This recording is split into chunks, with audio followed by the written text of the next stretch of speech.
What's up, man? It's your boy Hot Feeling again today, man. You already know what's going on, man. Listen. So, today, we got if black women were 100% honest. Alright. Kind of controversial. I haven't seen this video. I just I was going through this page. I told you I was going to keep going through their page. I fuck with Dr. Death. Didn't give me no copyrights, so, shouts out to Dr. Death Show. But yeah, we're gonna go ahead and see what these black women got to say today, man. I'm gonna just react, you know what I'm saying, and give my honest opinion. You know what I'm saying? That's what we do. We give our honest opinion here. Comment down below if you like the video, give it a thumbs up, and subscribe if you're new, man. Cause I'm be posting every single day. All right. So let's go, man. Let's go ahead and just get to this video, man. Let's get it, man.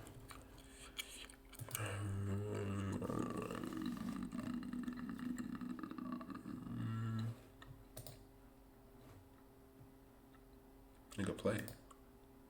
Welcome to Honesty Hour, an intimate women-only conversation series where truth finally has a safe space to breathe.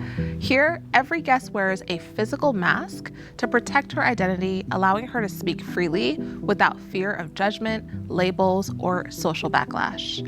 In this space of radical safety, women open up about the thoughts that they usually silence and the stories that they never dare to tell. At the end of every conversation, each woman is given a choice to keep the mask on or to remove it, standing openly by her truth. Tonight's episode asks a bold question. What would happen if black women were 100% honest? In a world that often praises their strength, but rarely listens to their vulnerability, this conversation opens the door for truth, raw, real, and unapologetic. Here, these women share what it means to navigate identity, beauty, and belonging while carrying expectations that the world may never fully understand. They're here to speak their truth, unfiltered, unedited, and masked or unmasked. This is Honesty Hour.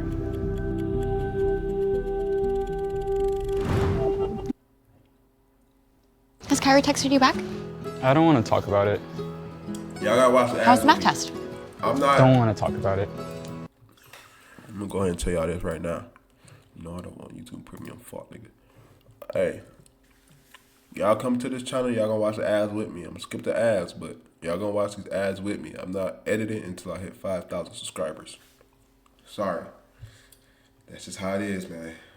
That's how it is. I feel pressure to always be strong because I'm black. I am a woman who happens to be black, so the pressure is not on me to be this some type of like human, superficial person. My goal is to live my life and be the best person I can be. I don't feel pressure to do anything that I think something that's forced upon me to do. I agree with her. I don't feel as though we're pressured. I feel like we're expected. So I feel like it's an expectation that's placed upon us. But I don't feel pressured to do it. It's just an expectation, and you do not have to be. Yeah. I mean, it's sort of like there's this mentality within not even just the black community, but in other communities that they, like, even if you do, like, line up with one of the stereotypes, you sort of, like, feel a sense of guilt or something like, oh, like, I'm not representing us, like, in a tasteful way, regardless of it's, like, positive or negative. I feel the pressure because I decided to be a single mom because I left my husband. And a lot of stuff, I feel like people just put more pressure on single moms. And as a black woman, I feel like we just take on everything. So that's what I feel. I will say this. Just like how she said, she left her husband and chose to be a single mom. I feel like you have consequences for your actions. And I don't know the situation of everything, so I'm I'm like blindly, just giving my opinion. But I feel like some women, I'm not saying it's her, I feel like some women, some black women, they have a victim mentality. And so even if they did something, they feel like they have to be, what's the word I'm looking for?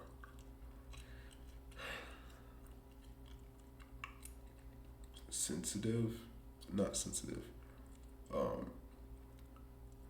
feel like they try to, I cannot think right now, bro. I'm sorry, y'all. They try to make everything just like, make people feel bad for them. I'm trying to put on a victim mentality. Because, and that's, I'm not saying that's all of them, but I'm saying that's, I know a lot of them that does that. And it's like, the world doesn't owe you anything.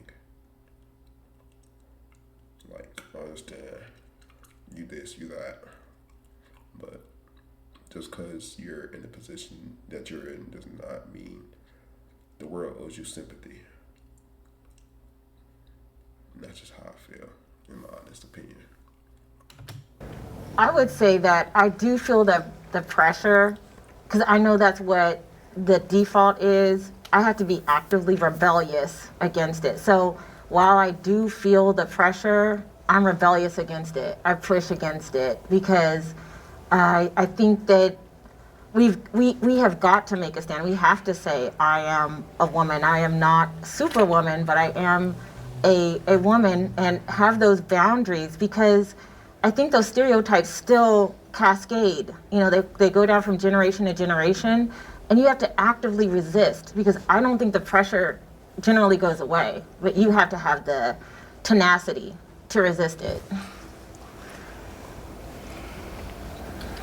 I would say, like, I definitely feel some pressure to be strong, and I felt it a lot, especially growing up in a majority white, like, I'm from the South, so there's always pressure to, one, not fulfill some stereotype that I know these people around me have, and not just because I was guessing it. Like, they would tell me you're like the quote unquote good black person, you're the good black girl. And I used to really, I don't want to say that I enjoyed that, because it felt like, again, it's the whole idea of the white supremacist society that we live in, and like with these white people validating me and saying you're being like this good version of black people or whatever it is. And I felt like I had to stay that and fulfill that to be able to fit in and not be ostracized by the people around me. That was just like what I had to do. Now that I'm not living in the South anymore, I feel like I was able to let go of some of that pressure to be like some version of myself. And I kind of feel that because, you know, I grew up in a predominantly black area, and then I think once I graduated high school, we ended up moving to like a predominantly white area. And I've been there for years. But every time I get around like black folk, it felt so good. I don't know why. But like whenever I'll go back to like predominantly black areas, I'm like, this feels like home. Like, this feels like somewhere I need to be. Like, I feel safe, you know what I'm saying? I don't care if it's the hood or not, you feel me? I feel safe, I feel, you know what I'm saying? It is, I mean, yeah, it is kind of a pressure being black. It is, a little bit, I'm not gonna lie. Especially if you're in a white area, so I feel her.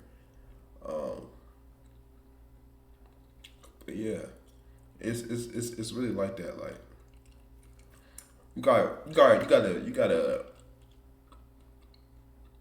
you gotta live it to understand it. You gotta live it to understand it. It's like let myself be. I don't want to say like living the soft life, but that is kind of what it is. I'm allowing myself to not be perfect, to not be this or that, and it's been kind of freeing, honestly. I'm happy for you for that. Thank you. Telling y'all to watch these ads with me, Experience man. Japan Give on me a the journey 5,000, I'll edit. customized to you. I'm not Explore editing futuristic nothing cities right now. and ancient. Being that I'm a product of a single mom, I think I've seen her work so hard. She had 3 kids by herself, put herself through nursing school, bought her own house. So I can see how that would feel for you. And I think that's probably why I'm so kind of like against it, because being a latchkey kid and also being the eldest daughter, it's like the responsibility was put on me because I had to be the person to kind of be the responsible one. And when I got to college, I was like, you know what? No. I'm tired of doing it. And also being from the South, I grew up in Alabama, and having, I don't know, and being a product of my stepmom, who's a white woman, and having that lens of her marrying my father when I was 5 years old, and they're still married, but seeing that other part of the spectrum, and her actually having a sister who is alt-right. It's kind of like seeing, and then also being kind of like, oh my God, Monica, you're so cute, like you're going to school. I'm like, but no, but also having a mom who's like pro everything. And her always kind of feeding into me saying, Monica, do your best. Don't do what I did. I'm living through you, but I want you to have the experiences I never got to have. And so with that, I say to myself, like, I don't have to be this person who I'm supposed to be through society. I can be just a black girl who likes to hear rock music. I can be a black girl who likes to go to plays. I can be a black girl who goes to a PWI, but still, does different things. And I don't feel the pressure to do anything different. So I think college, and by me, it kind of helped shift my mindset from that. And it all started with my mom to being a single parent. So you got it, girl. You gonna do it. I think it's like case by case, because sometimes it's like, when you get to a certain point and you're like, okay, I just need to like there's no hiding this. But sometimes it's like, okay, like I can't be in these people's faces like looking crazy. So I guess it sort of depends on where the audience is, and also just kind of like what kind of day you're having, I would say. I feel like I agree with you, but I also feel like there's a time and place for everything when it comes to me, and based on what I do for a living and what I aspire to be, I have to be very careful when it comes on to that, because saying the wrong thing sometimes can destroy what you're trying to build before you can even start, because society nowadays is very sensitive. It's not like it used to be. Society sensitive so fucking bad, bro. Oh my God. I hate it so much. I ain't gonna lie though. The current administration trying to get all that shit done. Like they trying to fucking get rid of that shit, bro. Like we ain't having no more of this sensitive stuff. We ain't having no more of this. You know what I'm saying? What is it? All this cancellations because somebody said this about a certain thing. You know what I'm saying? So hopefully we can get back to that. Hopefully we can get back to being tough. You feel me? But I'm gonna save what I have to really say for a different video. But hopefully we can get back to being tough. I think we need to go back to war. But that's just my opinion. And everybody take things personal, and sometimes the truth is the truth, but it's gonna ruffle a lot of people who's on top that you need to get you where you need to be. It's gonna ruffle their feathers, and that can destroy everything. So for me, like, I pick and choose.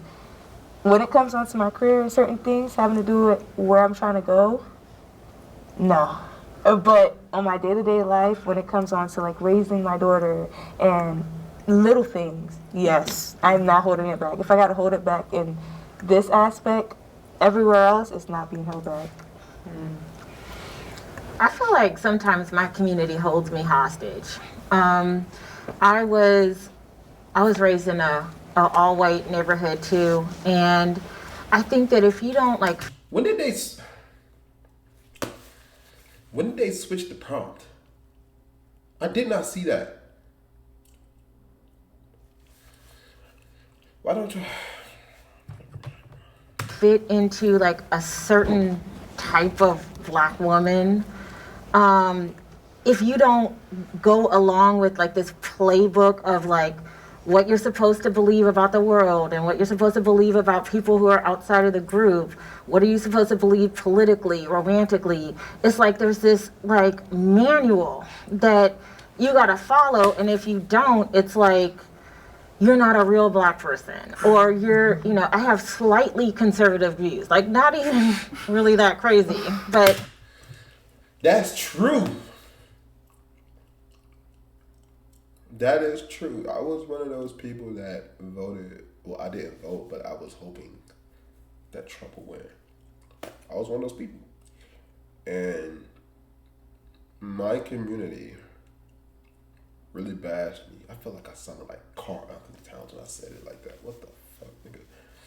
My community like bashed me. I got people that unfollowed me on Instagram and all this other shit because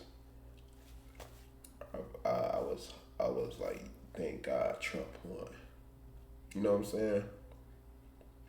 So it's like, you can have a certain view, and freaking Black people, they'll take that shit to the heart. I'm just like, bro, just because we don't have the same opinions does not mean we can't fuck with each other. Like, y'all so damn sensitive about a person voting for another person, bro. Okay, so what? That's so stupid, bro. And you just be pissing me off. Like, bro, y'all, yeah, I ain't gonna say y'all. Some of y'all just can't. Y'all stuck in the matrix. I'm gonna say that. Y'all stuck in the matrix. Y'all seem to like, if somebody have a different opinion than you, then it's just the end of the world and you can't mess with that person. Like, we're not the same person. You're not, all your friends around you is not the same person. So, I mean, shit, if you got yes men around you and all this other type of shit, that's you, but I really don't give a fuck. It's like what you said. Everybody's so sensitive, and I feel like sometimes while we want to be seen as individuals, when it comes to certain things, they really do put the pressure. I feel it.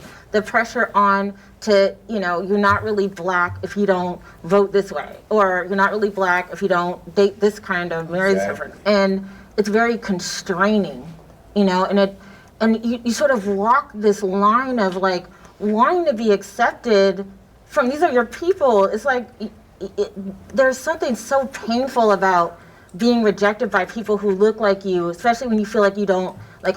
That's a problem in the Black community, though. That is a big problem in the Black community, and I hate it, bro. I hate it, cause it's like, bro, all Black people want to do is like, I know y'all want to get together and stuff like that, but if niggas have a different opinion, y'all want to shoot them away like they just blame or some shit like that. Like, bro, y'all really we got some weird ass people in this fucking. Let me shut up. Have any other place to really go that these people look like you? I mean, yes, you can form these communities where they love you, you know, they're all, you know, looks like the United Colors of Benetton, your whole group of people, but like sometimes you just want your people to just be like, embrace you. I feel like if you don't go by the playbook, you'll be punished for it. Exactly. And it's not pretty. Exactly. That's interesting. I feel like it's also who you have around you too. And my experience may be a little bit different. I grew up in an all black neighborhood, went to black schools, did marching band, was exposed to HBCUs at like in elementary school. And what we always say, we had what we call kitchen table talk. And so there are some things that I would say in the kitchen with my folks that I would never say out in public, because for one, I'm not gonna be delusional and think, well, I can just be this person who's just speak her mind. I got bills I gotta pay. Keep that real. And also because my profession, I do customer service. And my view on something may not be her view or his view. So I have to be mindful of what I'm gonna say. But it depends on the audience as well too. And see, that's why I like social media, bro, because it's like this type of thing, the things I'm doing, you know what I'm saying, reacting. I can give my view. I could take my view and I'll have a community around me that'll probably agree, right? And even if people that don't agree with you come to your videos, I don't know what I'm saying. Never mind. Said it before, when you are in that community with people and can express yourself, and be like, sometimes you gotta educate our people. They think, like, listen, I'm not very good at talking. that if you talk educated, you are a white girl. That is so crazy to me. But it's just like a trickle down effect from white supremacy and all the kind of stuff that, we can go on top of that all day, because it's like almost beating a dead horse. And I feel like, with that being said, I can be myself, but I also learned not to have to code switch, because I used to do that years ago. And I'm like, why are you code switching? These white folks ain't gonna like you anyway. You have to be yourself. I'm gonna have to be who I am. So I'm professional. I show work on time. I do the best I can be.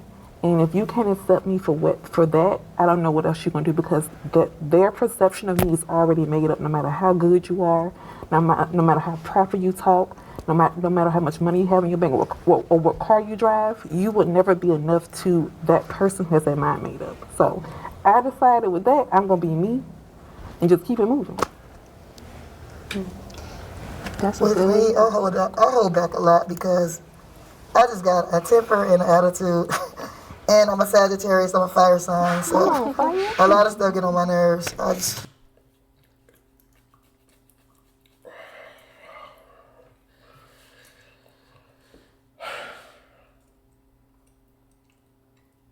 Can we keep the what do you call those astrology signs? Can we keep them out, please, and have a real conversation? Please. I just hold back, but I do see if I'm driving my car and somebody want to get over, it's kind of because you're black, they kind of make it seem like if I get over on her, she's gonna have an attitude, or she gonna try to do something to me. And 90% of the time, I'm like, go, because I'm passive. I don't care, go, just drive. But I feel like as a black person. Yep. Watch these ads with me, y'all. What's that? I just built a budgeting app in Base 44. Guys, Nina just built an app. Impossible. Nina can't. People feel like you're aggressive, or you're gonna do something, or you get into an argument in the store, something's gonna go left, and I'll be like, no, that's not me. Just go. But I do have a slick mouth, so I do hold back a lot, and I just 90% of the time just try to stay in my lane, because I'm like, I don't want to be always looked at as that person anyway, even though they do see us as that person. So that's how I go about it. Yes. Yeah. Definitely. I don't know if you guys something want to go first. I don't know what even Stereotypes start from somewhere. It's like it doesn't just come out of thin air. You know what I mean? It's like, Asians have this, they can't drive, right? Everybody has like this thing where it's like there's enough of people in that group where you can say, okay, this tends to be the tendency. Have you ever heard of a white stereotype? I don't think I have, bro. I don't think I have.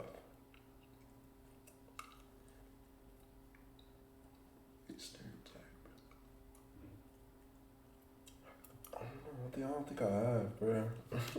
See for like a particular group, and I would definitely say that there are some stereotypes about Black people that are true, and I don't think they're all bad. You know what I mean? I think that some of the stereotypes about us being like more in our body, we are more in touch with like our emotions. We're more expressive, incredibly creative musically with art and all of those things. Those stereotypes, I think, are beneficial, but I think that the stereotypes that like we want to deny that are still a problem, and everybody else sees. I'm going to use it as an example. Like, we've got a huge out of wedlock rate in our community, and I know it's painful. I get the feeling that these other girls don't like her. Let me know if y'all feel that same way too. I don't know, but I just feel it. I know it's really hard to talk about. I've been a single mom. I got pregnant in college. See, the thing is, I don't even be seeing these prompts change. Not on purpose. You know, had to do the WIC and the welfare and all of that, try to get through school. And so I don't come from a position of like, oh, I'm so much better, because I've been in that situation. But I think that like we gotta be a little bit more honest. We don't necessarily have to, acknowledge it to anyone else. We don't have to be accountable to anyone else, but I feel like we need to be honest with ourselves. I feel like our grandmothers, our mothers, our friends, our sisters need to be more open about like how incredibly hard it is to do it by yourself. Yeah. I think we need to be more honest about like, how that just is scary. How you coming home from work, you're 5 minutes late to pick up your kid from daycare. They want to charge you $30 a minute, and you're stuck in traffic, and you just weep, and there's nobody you can call and say, I can't do all of it, and you feel like I got to be strong, I got to have it put together, but we aren't honest about like how truly hard it is, and I think that that's a stereotype that has been harmful for us, and if not acknowledging it outside of the community, we don't have to do that, but we do need to acknowledge it within our community. Yeah, like she said, it's easy to claim that like, oh, Black people can cook, they can sing, they're super athletic, but then when you bring in, oh, they gangbang, they steal, like they're less smart or capable within society, it makes you double think, like maybe there are some things that we can work on, but I don't think that we can necessarily reject all of them either, if that makes sense. It's nuance.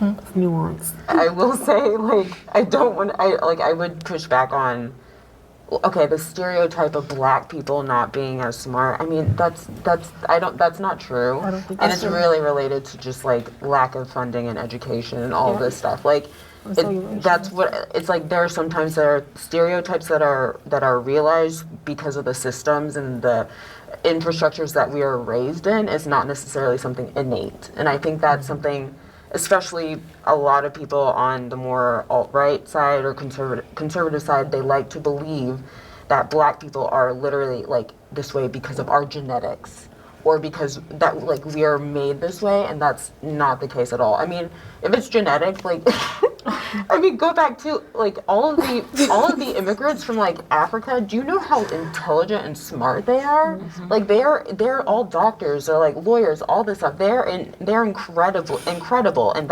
those are they're related to us by way of course, but the fact that we are, I'm not sure if all of us are like children and descendants of enslaved Africans in the United States, but the fact of the matter of like the society that our parents and grandparents lived in, like, and the ramifications are still happening, like something like intelligence that is not it's not innate at all. Definitely. I have felt ashamed of my natural features at some point. I want to start. I see a lot of girls like lately doing like black girls, because we have like wider noses, doing a lot of like stuff to their nose, and I'm like, that is the craziest thing I've ever seen. It's like getting worse and worse. Like I'll go on social media. I think it was Angela Simmons. They had her before and her after picture, like when she was first in the industry till now. And I'm like, it's a shame that we don't like our own features. That girl is beautiful. I'm like, you did not need to go and do something to your face. But it's a lot of black women that don't think their features are good enough. And I'm like, who's telling us this stuff? It's crazy. It's like, you see it every single day. Girls are lightening their skin, fixing their nose, whatever else, doing the whole BBL stuff, whatever, getting their body fixed. And it's like, that's not us. I agree with her.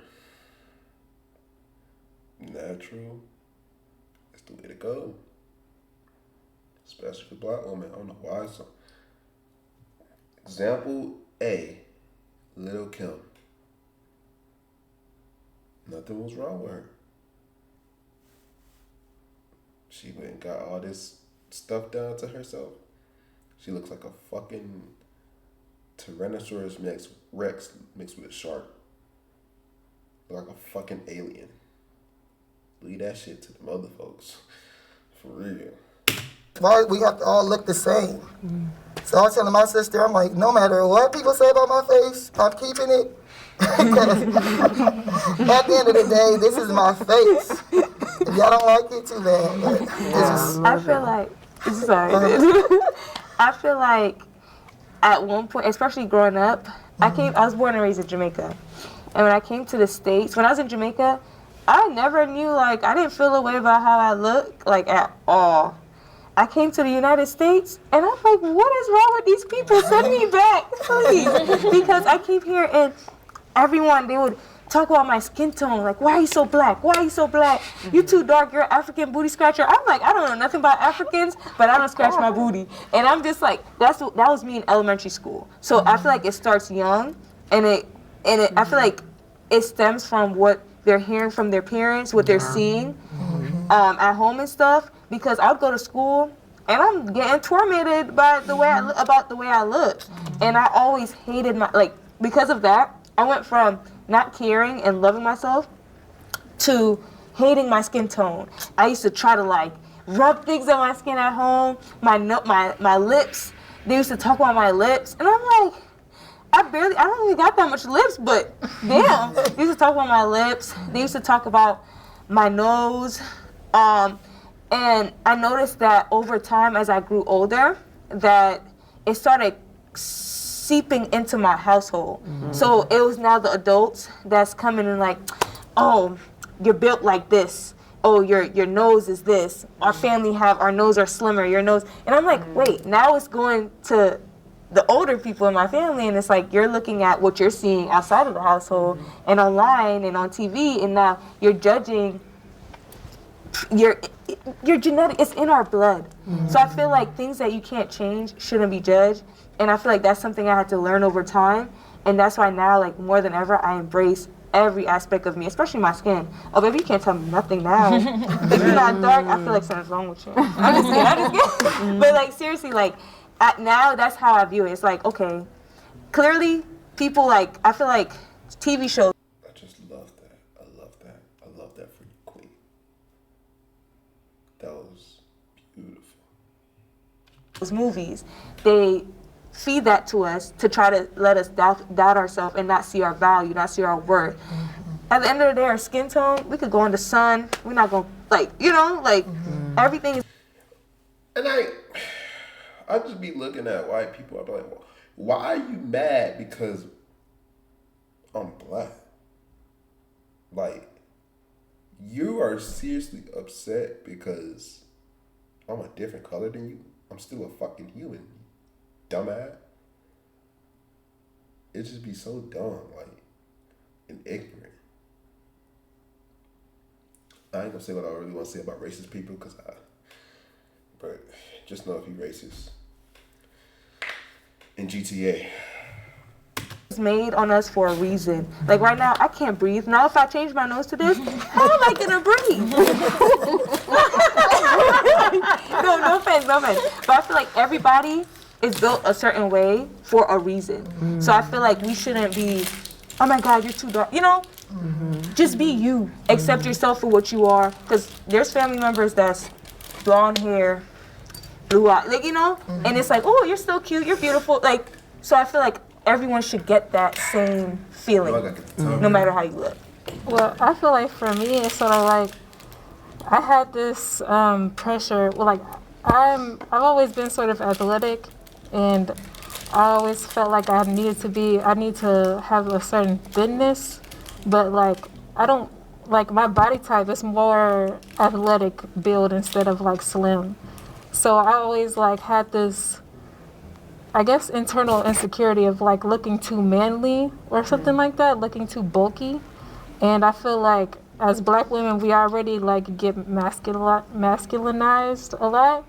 So I felt like I needed to be like dainty. I felt like I needed to eat less. I needed to like do cardio and stuff so to look more dainty and princessy and, you know, like looking more like athletic, or I would say like warrior, like it's something how I look at it now. But before I felt like, oh, I don't want to bulk up too much. I don't want to look like a man.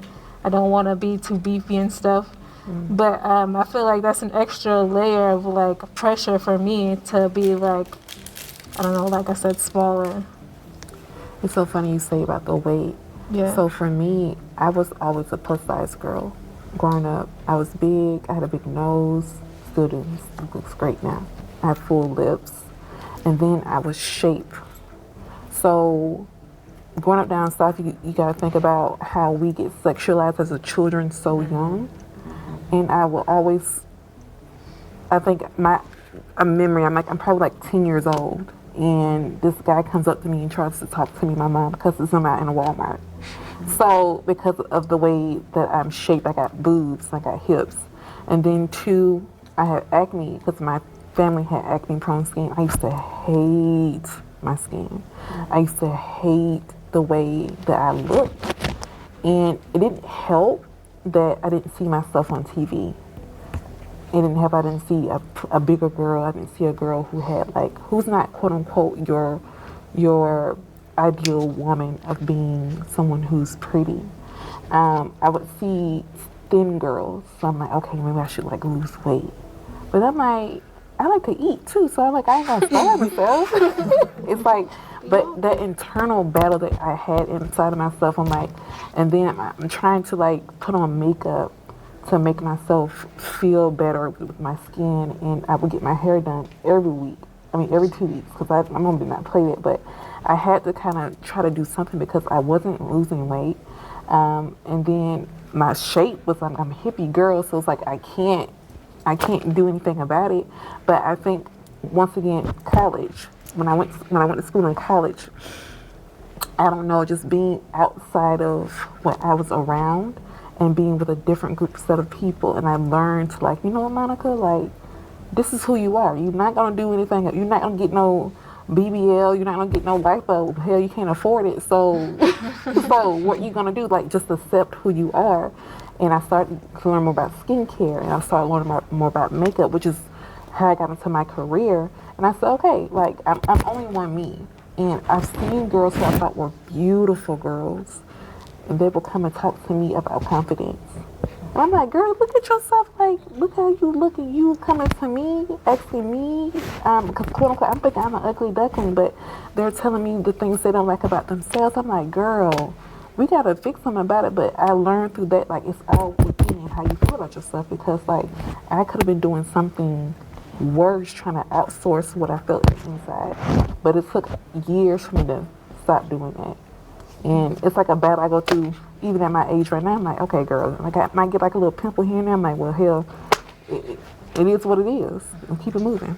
I think like when you were talking about the colorism that you experienced when you came to the United States, I would just say welcome. I mean, because I had the same thing. It was like, and it started at home. Like, my parents are from the South, and one way or another, it just got into me that somehow there was something wrong with, like, me being as dark as I was, and then even dating, it, you know, I would have guys say to me, well, I don't usually date girls as dark as you.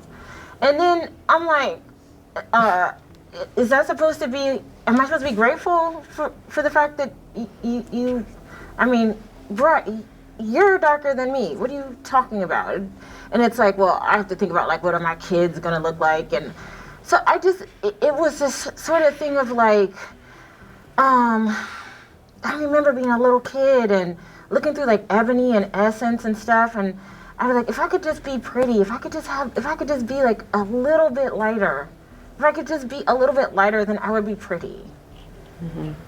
And that's like so embarrassing to say, but it was very young where I felt like there was something wrong with me being as dark as I was. And then you look at every like black romance movie, every single one, please tell me if I'm wrong, the man is always dark and the woman is always light. Oh my gosh. And it's like, I don't even see myself there. Yeah. It's just like, I can't think of a single movie where the woman was not darker than the man or even the same color. Growing up, was the only person in my family that had curly hair. And they used to praise me for my hair. To this day, I do not want to ever see a curl in my hair. If my hair washed, like everybody always say, oh my God, when they wash it in the shop, can I keep it like this? I'm like, straighten my hair, please. Because I got treated way better than my sister, who was probably prettier than me because I had better hair than her. Every time I went to school, people did my hair. All my cousins promised me stuff. If I do your hair today, you can eat this, and like treat me like a celebrity. Like, because I have curly hair. And I just never understood why a black girl couldn't have curly hair. You ever like meet somebody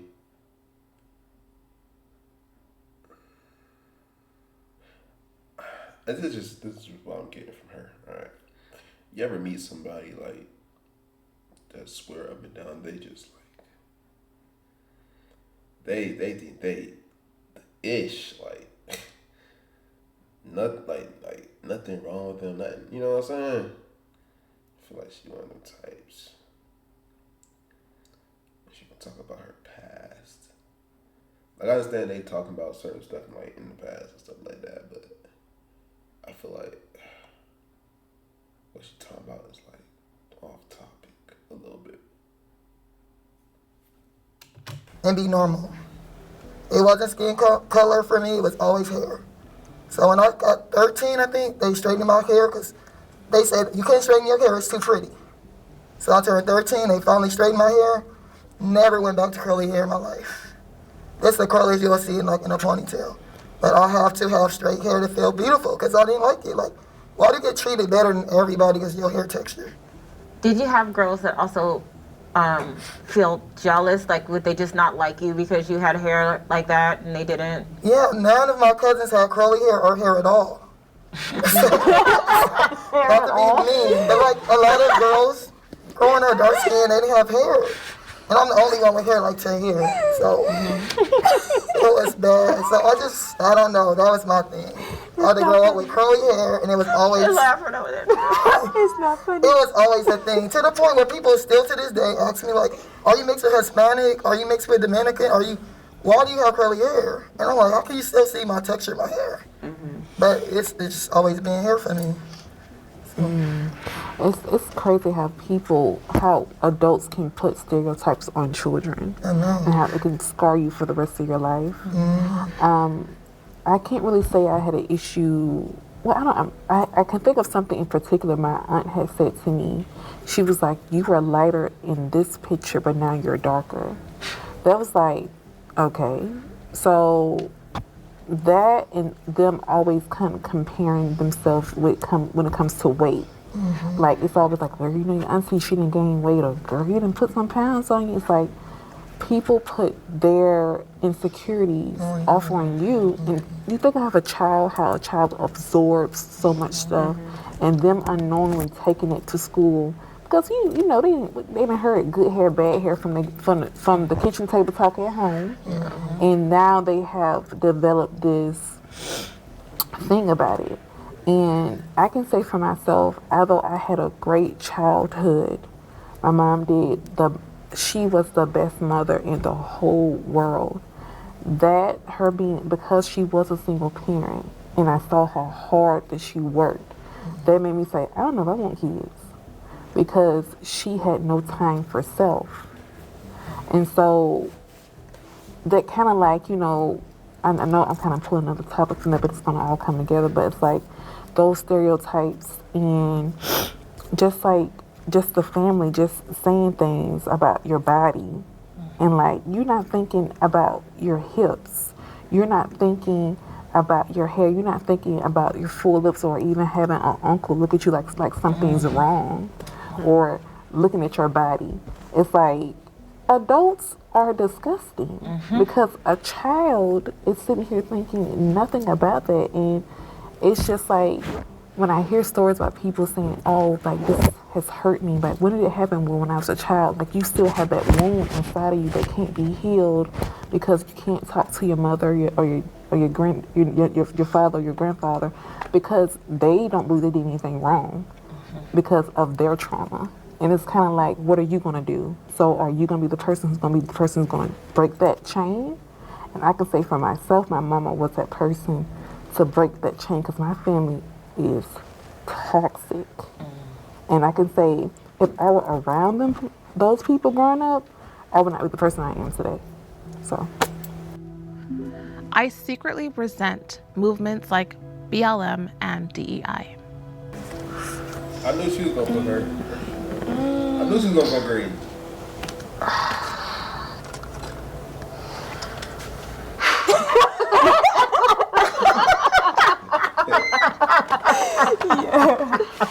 Okay. How can I explain this?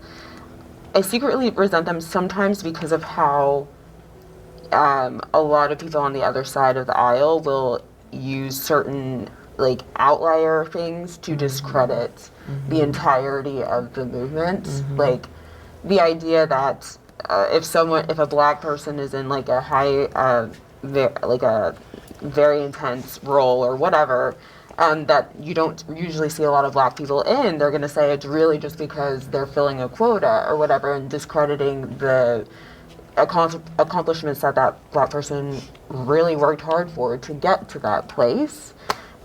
So that's kind of why I would say I don't resent the movement as a whole, just like how sometimes it can be twisted to discredit people who actually worked so incredibly hard to get to where they are. And a lot of times you're just seen as like, oh, a diversity hire, and it's just so obnoxious. It's patronizing. You know, it's like they automatically just assume, and there's just this level of like, I don't know, I feel like sometimes it's like a video game. It's like, oh, we want to check all the boxes. So we're gonna get a black lesbian with one leg who's autistic, you know, so we can just check all the boxes. And you're not even seeing me. You don't see me. I'm just this thing you can check off. And like, does it matter that I'm good? Does it matter that I'm smart?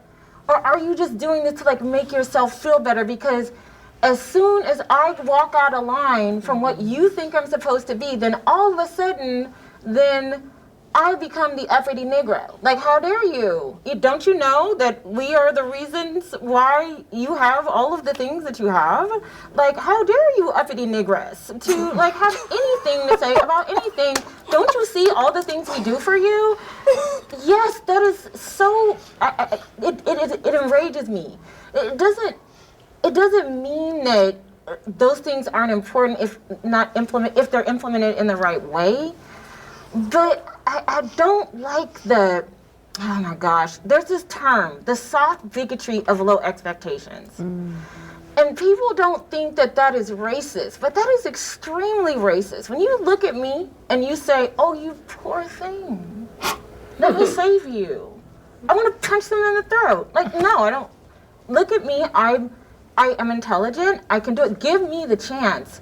I don't want that to be the first thing people think about me if I were to be in a position. I want to be excellent. And I want you to be hiring me because I'm excellent, not because, I am the crippled black lesbian, that just gets all the boxes checked for you. Like, I'm a person. Yeah. Honestly, I don't feel like only black people benefited from the DEI. It wasn't specifically and only for black people, but black people became the poster child because it boiled down to, let's just help the weakest links get a leg up. And I feel like that's the connotation that grew. But I think the actual origination of DEI and of Black Lives Matter, we rallied together because of Trayvon Martin.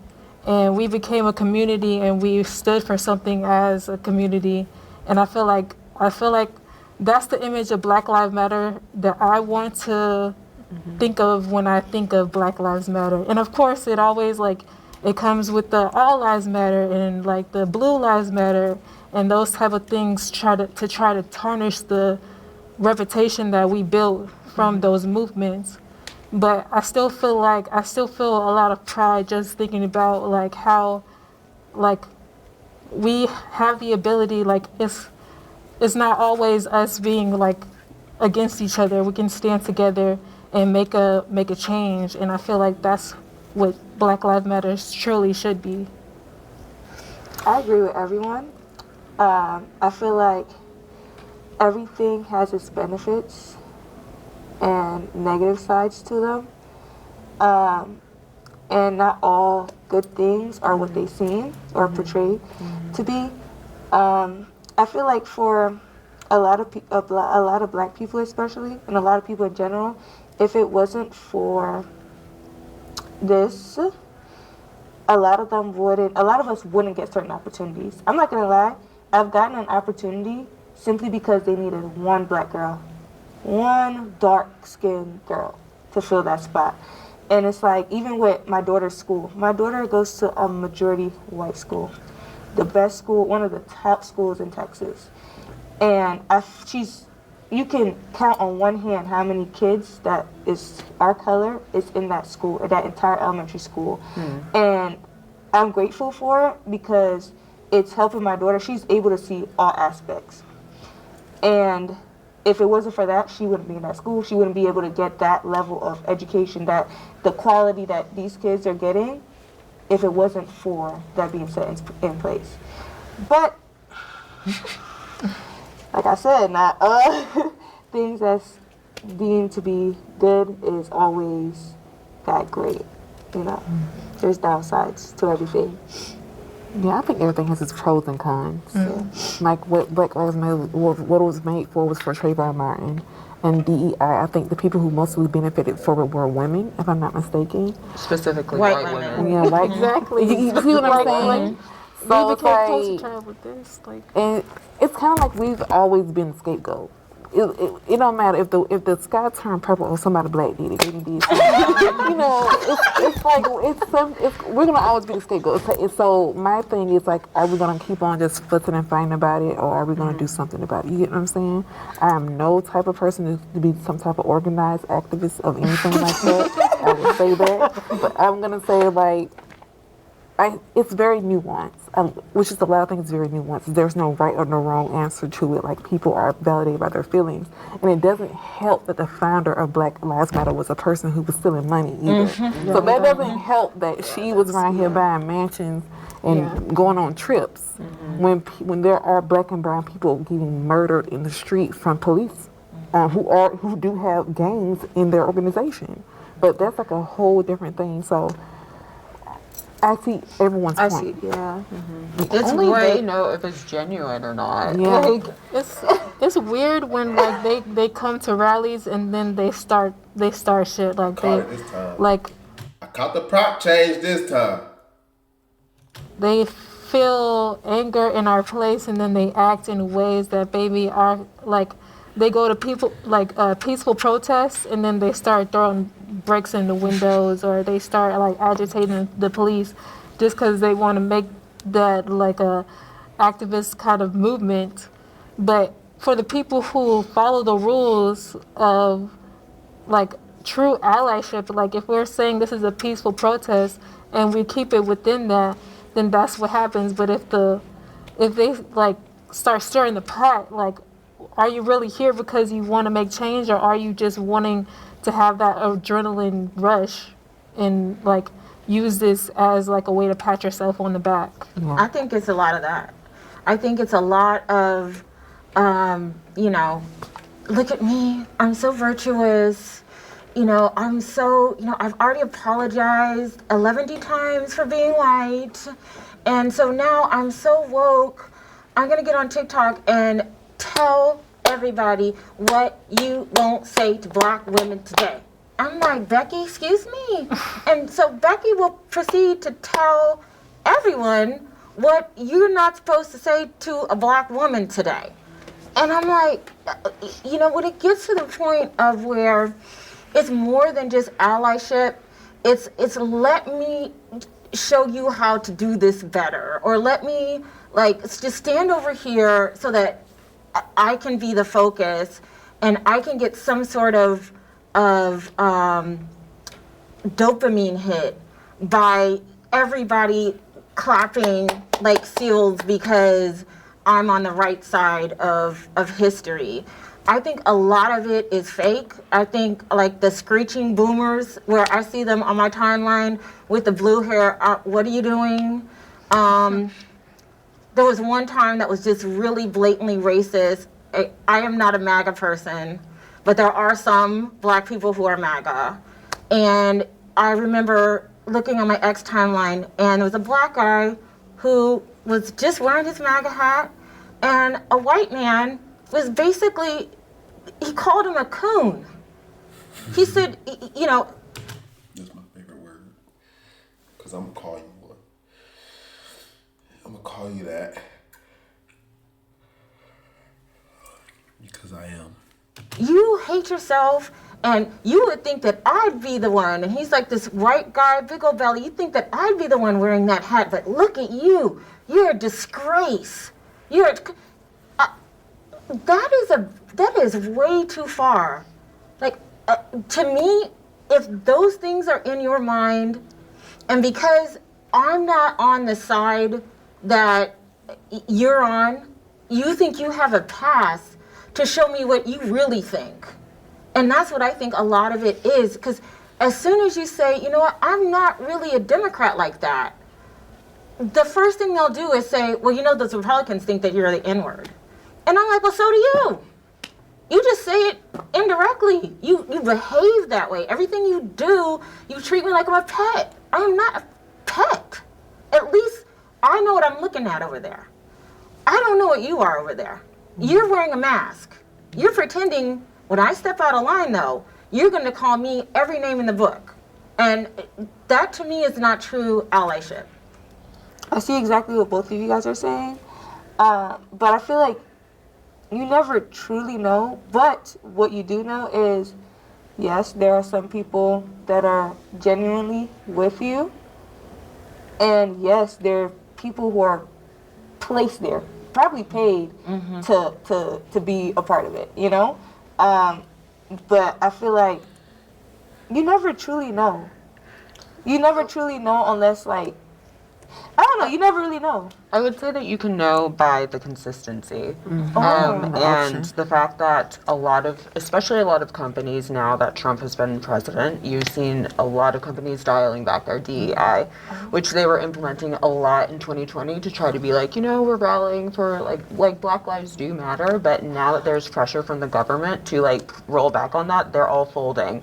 And that's across the board, not just companies. It's like schools and all of this stuff. And that to me is a sign that one, yes, it was very performative. But when we're talking about individual, like quote unquote white activists, again, like how you can say that consistency is a thing, but also I will say, to your point, a lot of white people who are actually racist and need to hear certain things, they will not receive that from Black people. So white activists who are rallying for us are incredibly important. And I think there are a lot of genuine white activists out there who are actually trying to make the world a better place, and they have a good heart behind it. Sometimes there may not be the best implementation of them of whatever they're doing, but I would lean against the majority of it being fake. I really would. Because especially with like this younger generation, like Gen Z, like they're so passionate about so many things, and I think that's amazing and incredible. Again, they're all very young, so certain things they're figuring out how to best like be an activist, etc. But I don't think that that's something that we should like discredit or put a blanket statement on, because there's so many good hearts out there, so many, and they want there to be in like this United States and the whole entire world to be more of an equitable place. So yeah. I mean, I feel the same way. I'm not saying You know what? I honestly think like, bro, when I get enough money, when I'm done with this military stuff, I'm getting the hell up out of the United States. I'm not gonna lie. I feel like I've never been nowhere else. And like I'm so used to like the United States and the cultures and everything. I feel like all this stuff is just stupid. Everything. They want us to act like this. Governments want us to act like this. And I feel like we should be traveling the world, bro. I feel like we don't need to be doing all this stuff, bro. That's why I gotta subscribe to the channel so I can do this. I gotta watch the videos, man, so I can live the life I wanna live, man, you know what I'm saying? So, you feel me?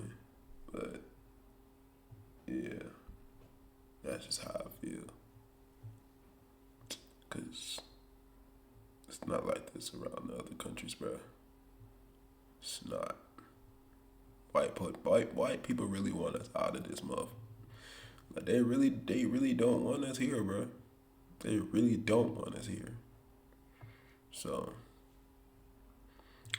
I think it's best that we just get our money up, get the hell on. That's just my honest opinion about it, though. That's how I feel. But my opinion doesn't matter. all of them, but enough of them to be annoying to me. Yeah, I'm glad you brought it up though, because it's like, if you really want to put your money where your mouth is, it's not really preaching to Black people.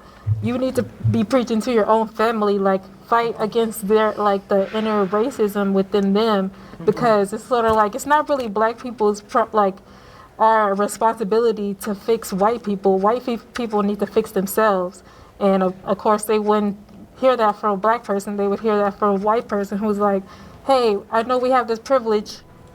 And they use their privilege to propel themselves within those spaces in order to make change.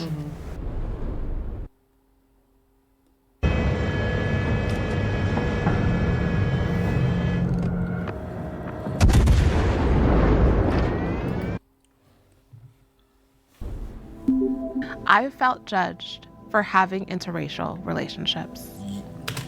Yes. Yes. Both white and black people will look at you crazy, bro. I swear to you.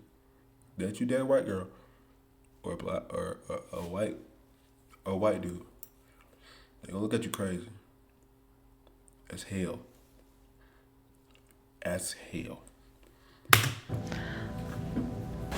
Yes. I never dated outside my race, but it's not because different races don't look good. I just never wanted the shame or the blame. I have a friend that has a baby she's black, but she has a baby with a white guy, and it looks really white. And she would always tell me, like, when she go places, people would follow her around and say, give that baby back, and stuff like that. And I see, like, I'm never going through that in my life. I just date my black man. To me, I just don't want to go through stuff like that. It's just me. I don't want to. I already live in a world where we already judge and then looked at, and I said, that's not for me. I just can see myself moving towards life where I always get judged. Fuck the judgment, man. They got a problem, tell them come see about it. That's how I feel. But nobody gonna come see you about it. They gonna chat it up with their friends. They ain't gonna come see you about it, though. They'll talk about it on social media, but they ain't gonna come see you about it. That's the thing. So what? You being judged by these folks? They're not gonna come see you about it. And that's your problem. Nobody's gonna come see you about nothing. And if they do got the balls to come see you about something, beat the fuck out of them. Please. That's all you gotta do. And if you don't know how to fight, go to the boxing gym and learn how to fight. All you gotta do. Tell these folks to come see you about it. But I bet you they won't. Wanna know why? Because most humans don't like confrontation. Most humans are scared of you. That's how I feel. That's how I feel. By who I'm dating, or sometimes when she have a bad day, or we was at Costco one day, and it was like going really bad for us. Because I guess he has the ID, whatever you need to show, and we were still like trying to get in or whatever we were doing, trying to like get food. Soon as he showed up, it's all of a sudden everybody bowed down to him. I said, I cannot live my life like that. Where if my man don't show up, no one's gonna take me like serious. I'm like, I don't want that life. But some people could go through it and that's down. But I'm like, that's not for me. That's not for me. To piggyback off you, I've never dated outside my race, and that's because of the environment I was in. I mean, I grew up in Alabama, was black everywhere, and then it's a little spring, you know. You're attracting, you date people who are in your proximity. And so that was my experience. Now I do think, you know, I don't mind going to the other side. I've just never been presented that opportunity. So, but also too, like I said before earlier, my stepmom is a white woman. So I've been exposed to interracial dating, which it can be very, very tricky when it comes to conversations and experiences. You have a white woman who grew up in Alabama. You have a black man who black who grew up in Alabama. Like those two experiences is very different, and also viewpoints are very different. So I would say to anybody, like, listen, baby, love who you love. I don't care who you love, whatever. Just be mindful of the person who doesn't understand your experience, to be informed or want to get educated on it. To me, that's very important. Yeah, it's sort of like people always have like jokes about like what their intentions really are, if you're really being tokenized, or if you like, I guess race play within, you know, that kind of thing. Even if you do or you don't, that's just sort of like the side eye, or like the like, oh, that's what you like type of jokes, you know. But honestly, I don't really, well, I guess I do feel guilt somewhat of being like the girl who like couldn't hold it down for the black community or something. Like. But see, that's an undue pressure. Like the first question that we had, you feel undue pressure to behave a certain way. In facts. Yeah. I am Jamaican, like I told you. Me, black man growing up, I think probably starting college, that's when I started seeing black men coming towards me. Black men did not like me. I was too dark. They didn't like me because I was too skinny. I have no titties, no booty, no nothing. Not even the shade that they like. None of that. So, yeah, my family and a lot of my friends used to make fun of me because, baby, if the white chocolate likes the dark chocolate, who am I? Who am I to push it away? I mean, they be cute. I feel like I don't discriminate. It's about, like, your heart and looks play a role, too. For me, and personality. So that was like a big thing for me. I ain't gonna lie, bro. If you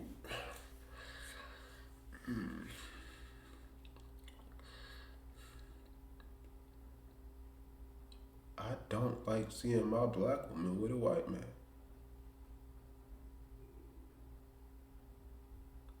I'm being very honest. I just don't.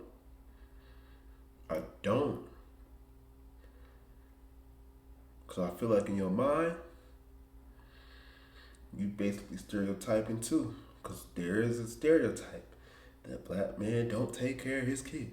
Black men treat black women this way. You know what I'm saying? And I don't like that. I just be like, why? Why are you on the other side? Come back to this side. That side really don't like you like that.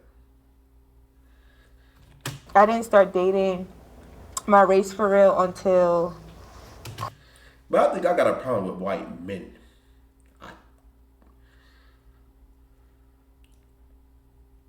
I'm in the army. I gotta watch what I say. But I just don't.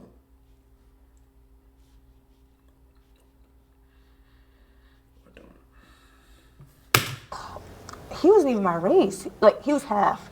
So, like, after college, like college. Yeah. I would say similar.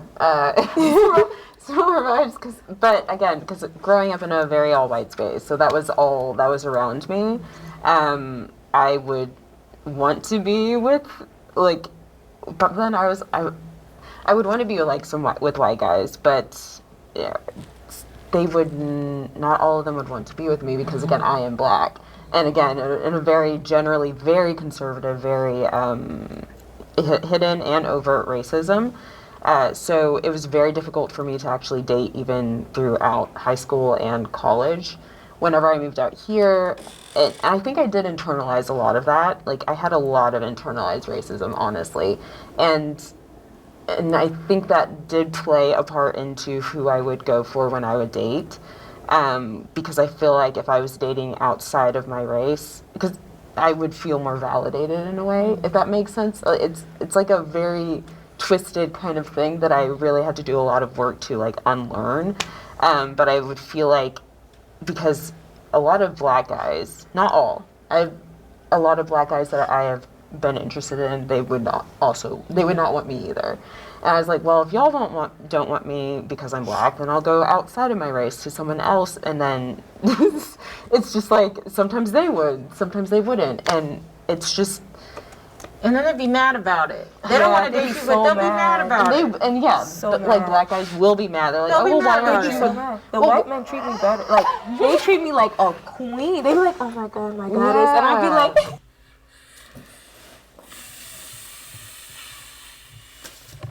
I'm done. I hope y'all enjoyed this video. I'm just not watching this shit no more. Honestly, I just got bored of it. So, I'm not watching the rest. If y'all want to watch the rest, y'all can go to Dr. Dap show. Was it Dr. Dap? Or Dr. Dar? Dr. Daff. Yeah, y'all can go to Dr. Daff. Y'all go watch it here. But I'm not watching this no more. That's pissed me off. What she just said just pissed me off. Because it's not like that for real. mean, it can be, but you pissing me off. All right, I will, bro.